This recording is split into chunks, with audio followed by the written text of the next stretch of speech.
Bismillahirrahmanirrahim. Assalamualaikum warahmatullahi wabarakatuh. Selamat sore, Bapak Ibu semua, teman-teman, rekan-rekan mahasiswa PJJ Informatika Unsia yang sudah bergabung pada sore hari ini untuk mengadakan video conference terkait untuk pembelajaran video pembelajaran mata kuliah arsitektur dan organisasi komputer. Ya, ini mungkin hari pertama Bapak Ibu rekan-rekan untuk belajar di Universitas Cyber Asia. Jadi saya ucapkan selamat datang dan selamat mempelajari, untuk selamat belajar di Universitas Cyber Asia sampai nanti Bapak Ibu selesai dinyatakan lulus. Baik Bapak Ibu, untuk mempersingkat waktu kita akan mempelajari terkait dengan mata kuliah arsitektur dan organisasi komputer di sesi pertama yaitu untuk topiknya adalah pengertian arsitektur dan organisasi komputer. Untuk sebelum kita memulai materi topiknya, saya akan membahas dulu terkait dengan rencana pembelajaran semester. Ini sebagai peta Bapak Ibu untuk mengetahui apa saja yang Bapak Ibu pelajari selama 16 sesi. Nah, di sini sudah bisa di-download di Learning Material System untuk RPS-nya. Jadi ini adalah bentuk dari RPS atau rencana pembelajaran semester yang dimana Bapak Ibu sudah bisa melihat apa saja yang ada di mata kuliah arsitektur dan organisasi komputer tersebut dari CPL atau capaian pembelajaran lulusan, CPMK atau capaian pembelajaran mata kuliah, dan nanti Bapak Ibu mengetahui tentang capaian pembelajaran lulusan atau CPL dari prodi PJJ Informatika. Nah, untuk CPL sendiri di sini yang akan ajarkan ada 3 dimensi terkait dengan sikap. Jadi sikap ini untuk menunjukkan sikap bertanggung jawab atas pekerjaan di bidang keahlian secara mandiri, dapat bekerja sama dengan tim membangun aplikasi komputer, menginternalisasi nilai, norma, dan etika akademik.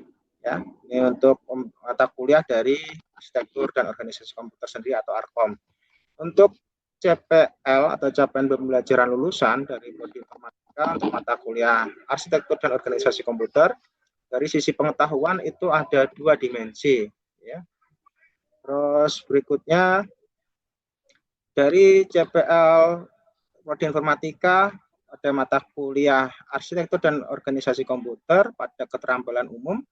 Ini terdapat 4 dimensi, Bapak Ibu rekan-rekan, di mana pembahasannya adalah mahasiswa dapat menggunakan komputer dari teknologi informasi sebagai penunjang untuk perkuliahan dan meningkatkan produktivitas.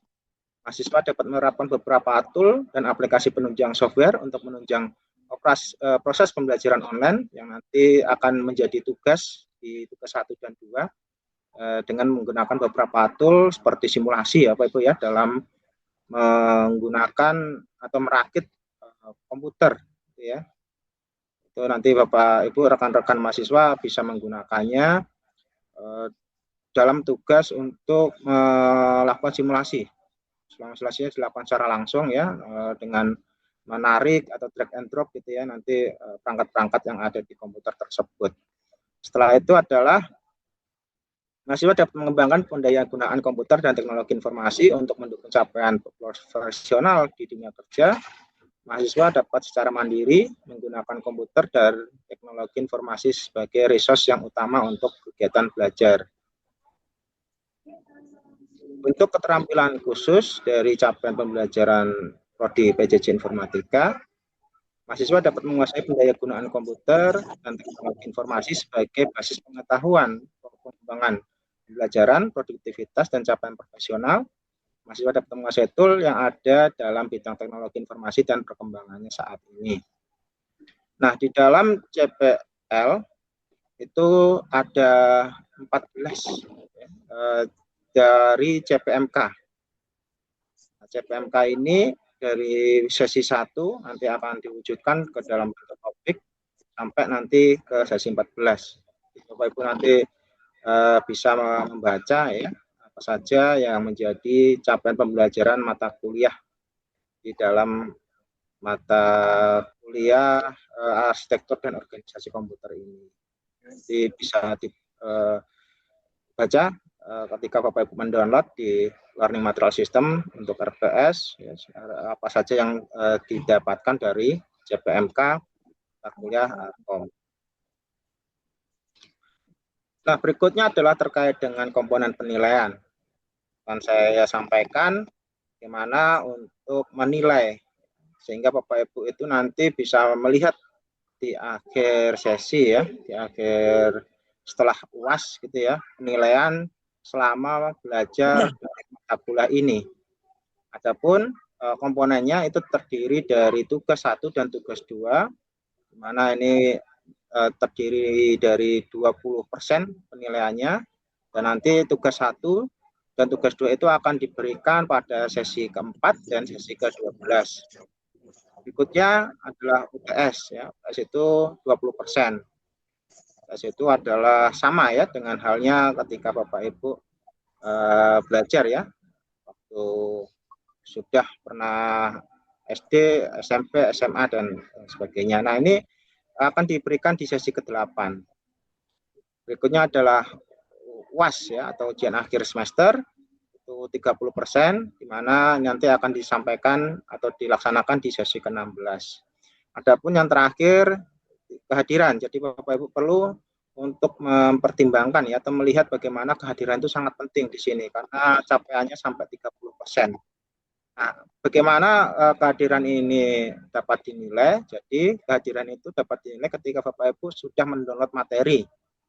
Ya, rekan-rekan mahasiswa download materi yang ada di LMS yang akan dibagikan setiap hari Rabu jam 8 pagi.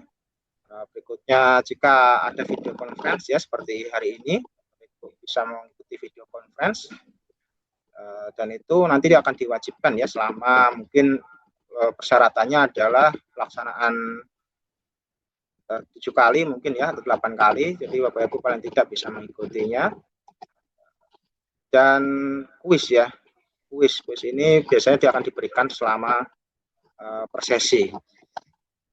Dan ini semua ada di semua sesi, 30%. Untuk video conference sendiri ada pengecualian, mungkin nanti video conference itu bisa tidak hadir ya, tapi Bapak Ibu tetap kalau ada video record itu bisa menyimak atau melihat bagaimana video record itu diberikan.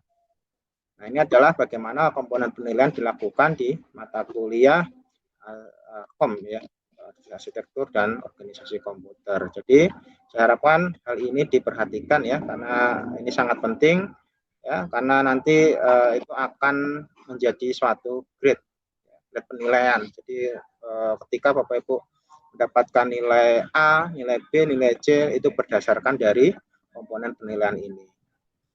Baik, saya lanjutkan. Untuk tujuan dari pembelajaran, kita masuk ke pembahasan di sesi 1. Sesi 1 pada mata kuliah arsitektur komputer ini membahas tentang pendahuluan untuk pengerti dari komputer itu sendiri, dari sejarah, dan juga maksud atau arti ya dari arsitektur dan organisasi komputer. Nanti akan kita sama-sama berdiskusi tentang topik di sesi 1 ini. Nah, masuk ke pendahuluan Bapak Ibu. Jadi apa itu komputer? Komputer menurut Bismarck itu adalah suatu alat elektronik yang mampu melakukan beberapa tugas, yaitu menerima, memproses instruksi, menyimpan perintah, hasil pengolahan, serta menyediakan output dalam bentuk informasi. Ya. Jadi ini adalah seorang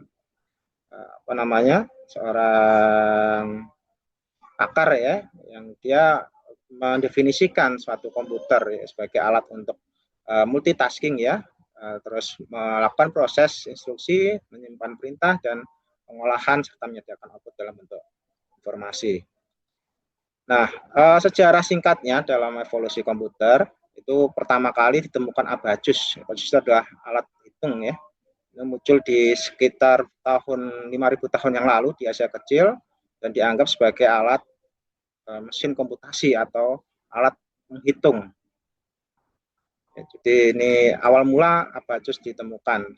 Berikutnya tahun 1642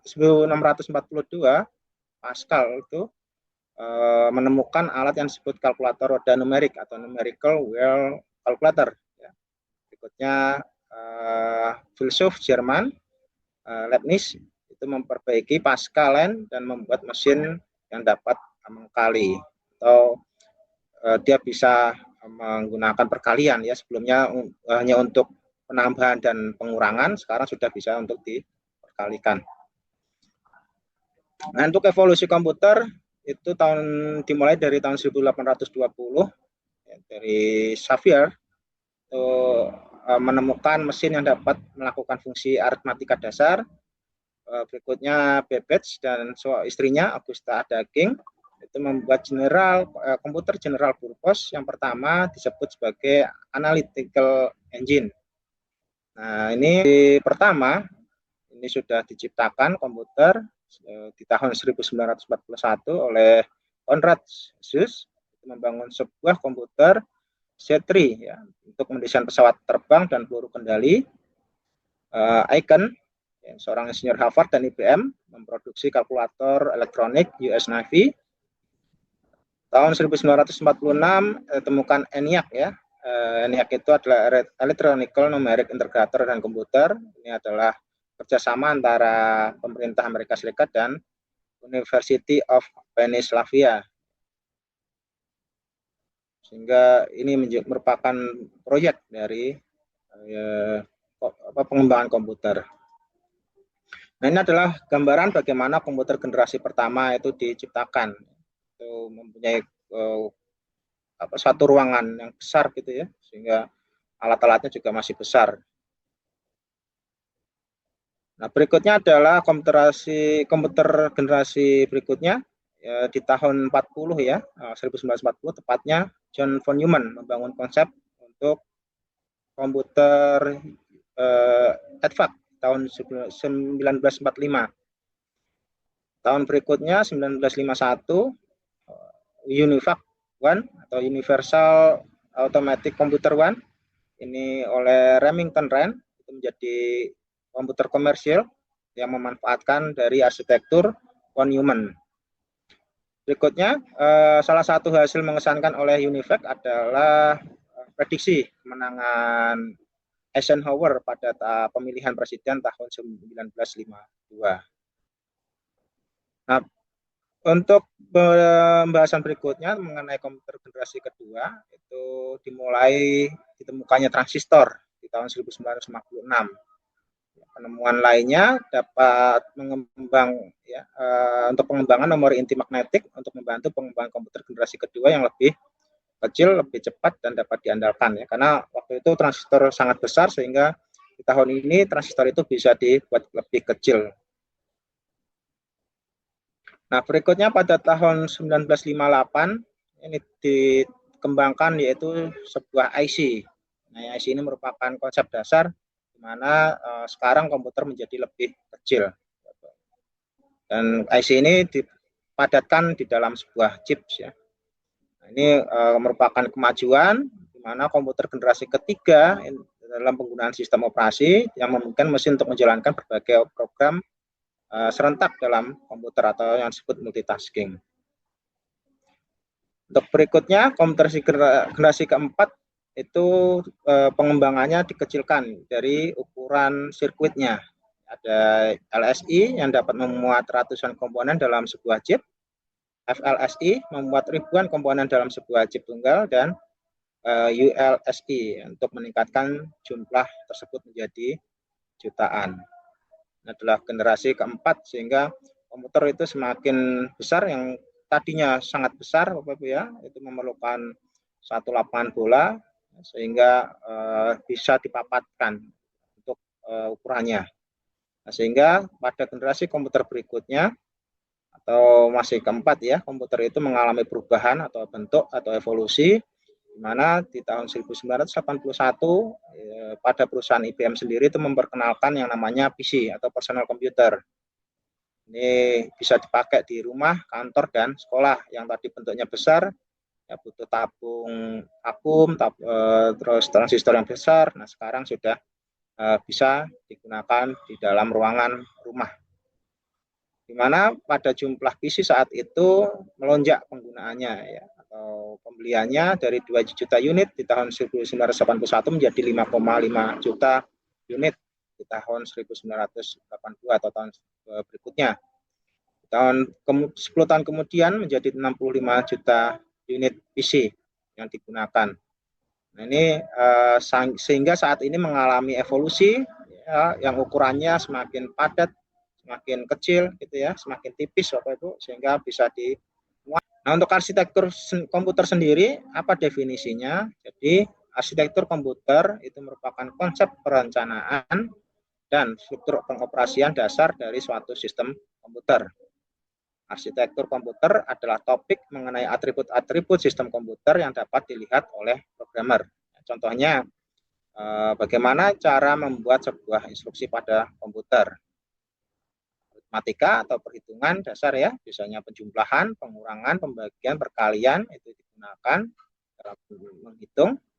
Teknik pengalamatan atau addressing, dan juga mekanisme input-output ya, bagaimana untuk peralatan-peralatan dari input, keyboard, mouse seperti itu bisa digunakan, dan output ya seperti monitor, speaker dan sebagainya ya, itu bisa digunakan. Nah, dalam arsitektur komputer itu merupakan suatu blueprint atau cetak biru secara deskripsi fungsional dari kebutuhan perangkat keras yang didesain ya, dari sisi kecepatan proses dan sistem interkoneksinya. Adapun fokus arsitektur komputer yaitu pada pemrosesannya, yaitu nanti dengan menggunakan Central Processing Unit atau CPU yang mungkin kita kenal sebagai prosesor, ya, dan juga pengaksesan data dan alamat dari dan ke memori ya, seperti cache, RAM dan ROM. Termasuk ke dalam pengertian arsitektur Harvard. Jadi apa itu arsitektur Harvard? Arsitektur Harvard itu menggunakan memori terpisah untuk program dan data dengan alamat dan bus data berdiri sendiri. Adanya dua perbedaan aliran data dan alamat menyebabkan tidak diperlukannya multiplexing alamat dan bus data. Jadi ini merupakan bentuk dari arsitektur Harvard. Adanya address bus dan data bus dari suatu CPU. CPU itu digunakan untuk memproses ya. Dia terdiri dari arithmetic logic unit, ada control unit, dan juga address. Nah, ini untuk menyimpan memori dan juga untuk mengolah data tadi, mendata juga. Nah, berikutnya data bus itu bisa saja memiliki ukuran yang berbeda dengan address bus. Ya. Perbedaan ukuran bus memungkinkan optimalisasi dalam eksekusi instruksi yang cepat. Ini adalah bentuk dari satu siklus untuk address bus dan data bus. Berikutnya, adapun bentuk dari arsitektur von Neumann. Ya, jadi arsitektur von Neumann itu adalah di mana program dan data dibagi di ruang memori. Ya, tersedia fitur penyimpanan dan modifikasi program secara mudah. Pengumpulan program dan data diselesaikan menggunakan time division multiplexing yang mempengaruhi pada performa microcontroller. Microcontroller yang menggunakan arsitektur von Neumann Preston itu jenisnya adalah Motorola 68SG11. Ini adalah model dari mikrokontrol yang digunakan arsitektur von Neumann. Nah, jadi hampir semua komputer yang saat ini dikomersilkan itu mengadopsi arsitektur yang dibuat oleh John von Neumann. Untuk kunci utama dari arsitektur von Neumann itu adalah unit proses pemrosesan sentral atau unit central processing unit yang memungkinkan seluruh fungsi komputer untuk dikoordinasikan melalui satu sumber tunggal. Ini adalah arsitektur von Neumann ketika dikembangkan. Nah, apa perbedaan dari organisasi dan arsitektur?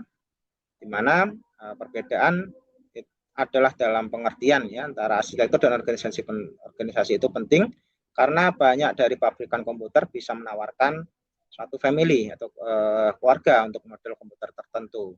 Jadi untuk arsitektur itu sama ya, di mana arsitektur itu bertahan lama. Untuk organisasinya itu bisa berbeda dan organisasi itu menyesuaikan dari perkembangan teknologi. Baik, demikian untuk penyampaian materi di sesi 1 pada kesempatan hari ini. Jika ada yang didiskusikan, silakan untuk ditanyakan. Kita izin bertanya Pak, untuk sistem penilaiannya itu saya masih kurang jelas ya Pak. Itu bagaimana ya Pak? baik, terima kasih di Miftah Nurul Khairi ya. Jadi saya jelaskan lagi untuk sistem penilaian nantinya tadi kan terdiri dari 4 komponen. Ada tugas 1, tugas 2, terus ada UTS, UAS, dan juga kehadiran. Nah, UTS saya mulai dari tugas dulu, Bapak Ibu ya, rekan-rekan mahasiswa PJJ Informatika. Jadi untuk tugas 1 nanti akan diberikan di sesi ketiga, kalau tidak salah ya, atau sesi keempat gitu. Nanti terus berikutnya di sesi ke-12 ya, di tugas kedua. Nah, nanti dalam penilaian itu akan digabungkan sehingga mendapatkan komponen tadi 20%. Gitu. Terus berikutnya adalah UTS. UTS itu di mana itu akan dilaksanakan di sesi ke-8. Nah, untuk penilaian nanti akan mendapatkan poin 20%. Berikutnya adalah UAS. UAS akan dilaksanakan di sesi ke-16. Di 16 nanti ketika teman-teman mendapatkan nilai minimal 80 ya, itu akan tercapai nilai 30%, dan nanti terakhir adalah terkait dengan presensi kehadiran. Ya, jadi kalau presensinya teman-teman bisa mencapai minimal adalah 80%, ya, saya kira untuk mendapatkan secara akumulasi grade A ya, atau nilai A itu bisa tercapai gitu. Jadi kalau semuanya masuk ya, artinya teman-teman dapatkan tugas 1, tugas 2 yang diakumulasi ketika dihitung 20%, UTS 20%, UAS 30%, dan presensi 30%, ya itu akan mendapatkan nilai A nanti, di mana bobot A itu adalah 4. Itu kira-kira Mas Miftah. Terima kasih. Ada lagi? Atau ada pertanyaan lagi? Ya Pak. Ya Pak. Ya. Mas Miftah udah ya? Udah paham ya mengenai penilaian tadi ya? Baik Pak, sudah Pak. Ya, terima kasih. Berikutnya ada pertanyaan? Rekan-rekan? Silakan Bapak Ibu kalau ada pertanyaan. Saya Pak. Iya, Pak Ujang. Silakan yang mau ditanyakan. Terkait dengan, saya nyambung yang tadi terkait dengan penilaian, di mana Bapak menyebutkan bahwa minimal penilaian itu 80%. Nah, apabila penilaian itu di bawah 80%, apa yang mesti dilakukan agar minimal tersebut bisa tercapai? 1. Dua, terkait dengan materi tentang komputer dan evolusinya. Yang paling pertama memperkenalkan komputer itu siapa Pak? Saya lupa juga. Belum ada yang tahu berapa tadi tahun 1990. Mungkin sebelumnya terinspirasi oleh apa mereka itu sehingga menciptakan sebuah komputer. Demikian. Terima kasih. Baik, terima kasih Bu Ujang atas pertanyaannya. Jadi tadi ditanyakan masalah nilai ya, jika kurang dari 80% apa yang harus dilakukan. Biasanya ada remedi apa ya, nanti akan diberikan di waktu yang berbeda ya. Mungkin remedinya setelah UAS itu dilaksanakan dan selesai. Itu kira-kira Pak ya, jadi untuk menambah nilai. Terus terkait dengan penemu ya, Pak Ujang menyampaikan penemunya adalah Pascal. Nah, Pascal ini menemukan pertama kali itu adalah mohon maaf ya, dari evolusinya ya. Evolusinya itu pertama adalah merupakan mesin abacus apa ya. Berikutnya adalah numerical well calculator ya, di mana ini kalkulator yang dia itu hanya bisa untuk mengkali dan menambah dan mengurangi saja. Nah, berikutnya bisa diperbaiki lagi dengan mengkali. Jadi awalnya itu hanya untuk menambah ya, menambah dan mengurangi.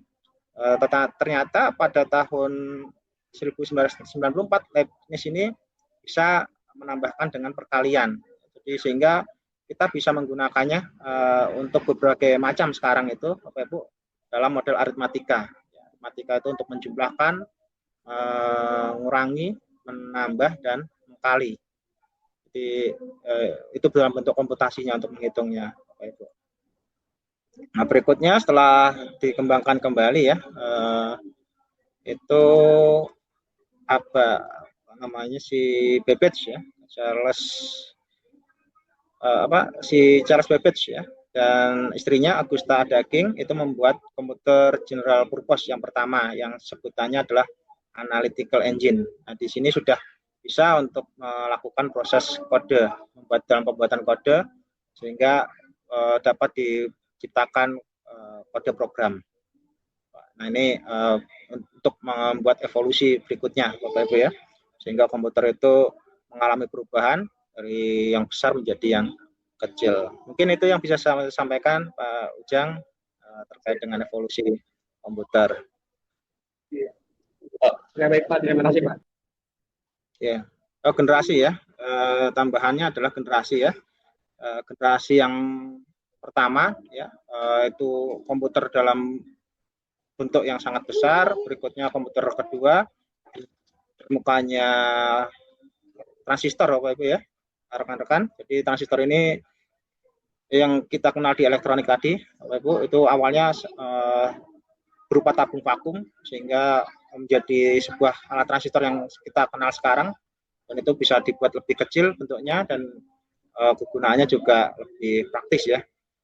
Nah, sehingga itu menjadi desain untuk dapat mengecilkan sebuah perangkat atau produk dari komputer itu sendiri. Tahun generasi berikutnya adalah tentang dibuatnya IC ya.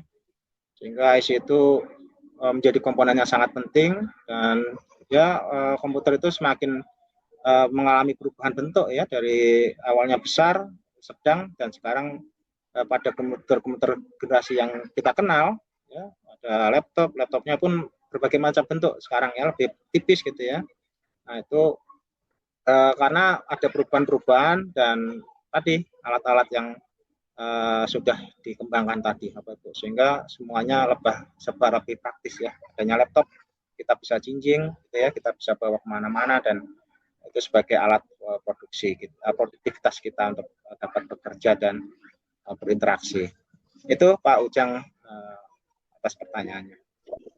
Terima kasih. Baik, tidak ada pertanyaan lagi setelah Pak Ujang ya. Jadi Bapak Ibu, saya ucapkan terima kasih banyak atas kehadirannya. Kita ketemu lagi untuk sesi berikutnya ya. Kita mungkin bisa akhiri di sesi hari ini. Saya ucapkan terima kasih untuk dapat Bapak Ibu itu bisa hadir ya di video conference pada kesempatan hari ini. Nah, sebagai penutup saya Catur Nugroho untuk dosen koordinator mata kuliah Arsitektur dan Organisasi Komputer, izin pamit. Saya akhiri, akhirullah bila taufiq wal hidayah. Assalamualaikum warahmatullahi wabarakatuh. Terima kasih semuanya, selamat melanjutkan aktivitas kembali. Izinlah Bapak Ibu